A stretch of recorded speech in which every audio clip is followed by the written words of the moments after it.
بسم اللہ الرحمن الرحیم۔ السلام علیکم ناظرین، انداز بیان چینل کے ساتھ شہباز شفقت مرزا۔ ناظرین، ایک ظالم بادشاہ دقیانوس جو شخص بتوں کی پوجا نہ کرتا اسے قتل کروا دیتا۔ ایک دن ایمان والوں کے قتل کا منظر دیکھنے کے لیے چند نوجوان آئے۔ اللہ تعالیٰ نے ان کی آنکھوں سے پردے ہٹا دیے تو انہوں نے دیکھا کہ جس مومن کو بھی قتل کیا جاتا فرشتے آسمان سے اترتے اور اس کی روح کو اپنے ساتھ لے جاتے۔ یہ ایمان فروز منظر دیکھ کر وہ سب نوجوان ایمان لے آئے۔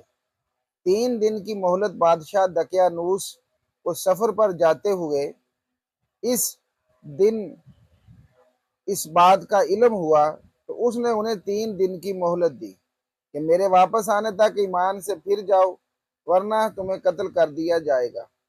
تیسرے دن یہ صاحب ایمان نوجوان کچھ مال لے کر رات کے وقت شہر سے رخصت ہو گئے۔ راستے میں انہیں اپنے خاندان کی بکریاں چرانے والا ایک چرواہا ملا جسے انہوں نے اپنا ماجرا بیان کیا اور اسے بھی ایمان کی دعوت دی۔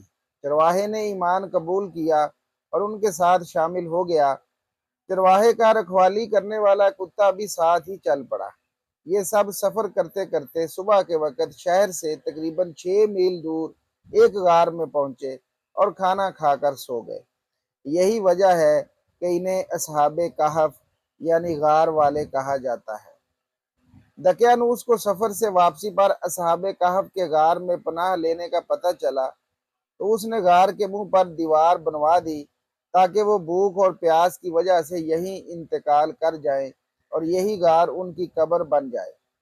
جس حکومتی ملازم کو یہ کام دیا گیا اس نے اصحاب کہف کے نام، تعداد اور ان کا پورا واقعہ عمدہ قسم کے سیسہ، ایک سیاہی مائل نیلے رنگ کی دھات جس سے بندوق کی گولیاں اور چھرے وغیرہ بنائے جاتے ہیں، تختی پر لکھوایا اور اسے تانبے کے ایک صندوق میں بند کر کے دیوار کی بنیادوں میں رکھوا دیا۔ 309 سال کی نیند اصحاب کہف تقریباً 309 سال تک سوتے رہے۔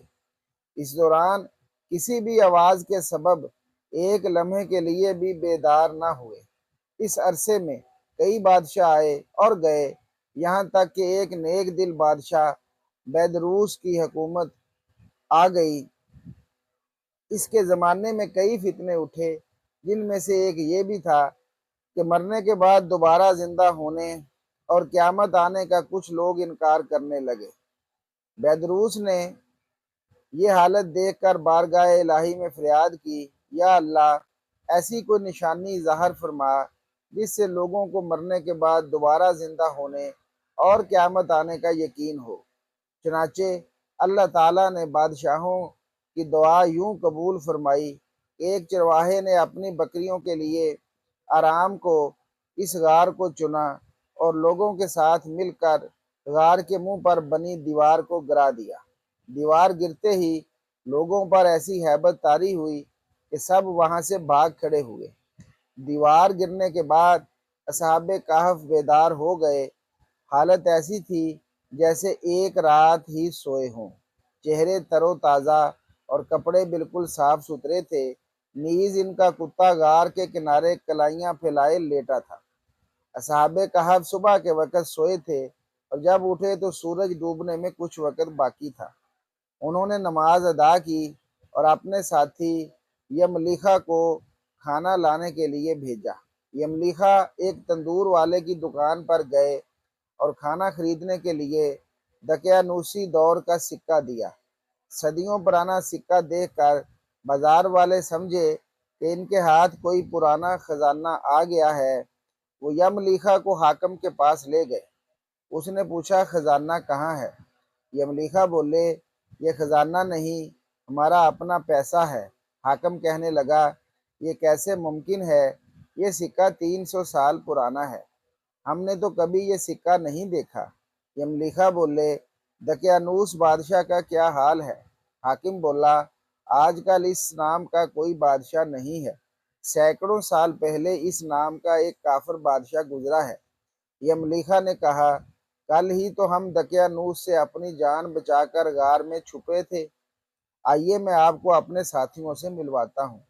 حاکم اور کئی لوگ غار کی طرف چل پڑے۔ غار میں موجود اصحاب نے جب لوگوں کی آواز سنی تو سمجھے کہ یہ ملیحہ پکڑے گئے ہیں اور دقیانوسی فوج انہیں بھی پکڑنے آ رہی ہے۔ یہ ملیحہ نے غار میں پہنچ کر ساتھیوں کو سارا ماجرا بتایا۔ حاکم نے غار کے کنارے صندوق دیکھا تو اسے کھلوایا۔ اندر سے تختی ملی جس پر اصحاب کہف کا حال لکھا تھا۔ حاکم نے یہ خبر بادشاہ بیدروس تک پہنچائی۔ وہ بھی آ گیا اور اس نے اصحاب کہف کا حال دیکھ کر سجدہ شکر کیا کہ اللہ تعالیٰ نے مرنے کے بعد زندہ ہونے اور قیامت کا یقین دلانے کے لیے نشانی عطا فرمائی۔ روح قبض کر دی گئی۔ اس کے بعد اصحاب کہف غار میں آ کر سو گئے اور ان کی روح قبض کر لی گئی۔ بیدروس نے لکڑی کے صندوق میں ان کے مبارک جسم رکھے۔ غار کے قریب مسجد تعمیر کرنے کا حکم دیا اور لوگوں کے لیے دن مقرر کر دیا کہ ہر سال عید کی طرح وہاں آیا کریں۔ تعداد اور ان کے نام ایک قول کے مطابق اصحاب کہف کی تعداد 7 تھی، جن کے نام یہ ہیں: مکسلمینہ، یملیخہ، مرتونس، بینونس، سارنونس، ذو نوانس، کشف تتنونس، اور کتے کا نام قزمیر تھا۔ تو ناظرین، یہ اللہ کی نشانیوں میں سے ایک نشانی ہے کہ جو یہ کہتے ہیں کہ مرنے کے بعد جی اٹھنا ناممکن ہے، ان کو اللہ نے دکھلایا۔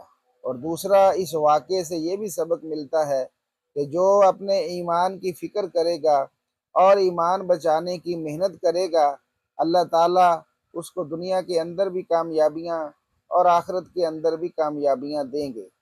اور جیسا کہ ان کے ساتھ ایک کتا بھی تھا، اس کو بھی اللہ تعالیٰ نے، روایات میں آتا ہے کہ اس کو بھی قیامت والے دن انعام و اکرام سے نوازا جائے گا۔ تو اللہ تعالیٰ ہر حال میں اللہ تعالیٰ اپنے پر بھروسہ کرنے کی توفیق عطا فرمائے۔ آمین۔